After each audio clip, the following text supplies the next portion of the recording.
যেহেতু আমি নির্বাচন করছি এবং আমার নির্বাচন ইশতেহারে একটি খুব গুরুত্বপূর্ণ বিষয় যে আমাদের দেশীয় সংস্কৃতি, আমাদের বাঙালি সংস্কৃতি, এই জিনিসটা যাতে আমরা ভুলে না যাই। আমাদের একাত্তরের যে চেতনাকে আহ একটা অবক্ষয় করার চেষ্টা করা হয়েছে গত এক বছরে, সেটা যাতে আমরা ভুলে না যাই। তাই এই সময় অনুযায়ী আমার মনে হয় খুব গুরুত্বপূর্ণ একটা কবিতা, সেটি হচ্ছে কবি সৈয়দ শামসুল হক রচিত কবিতা আমার পরিচয়। সেটি থেকে কয়েকটা লাইন আবৃত্তি করার চেষ্টা করছি। আবৃত্তি করছি কবিতা আমার পরিচয়, লিখেছেন সৈয়দ শামসুল হক। আমি জন্মেছি বাংলায়, আমি বাংলায় কথা বলি, আমি বাংলার আলপথ দিয়ে হাজার বছর চলি।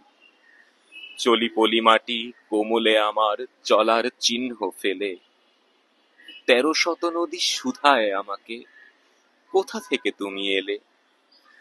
আমি তো এসেছি চর্যাপদের অক্ষরগুলো থেকে, আমি তো এসেছি সওদাগরের ডিঙার বহর থেকে, আমি তো এসেছি কৈবর্তের বিদ্রোহী গ্রাম থেকে, আমি তো এসেছি পালযুগ নামে চিত্রকলার থেকে।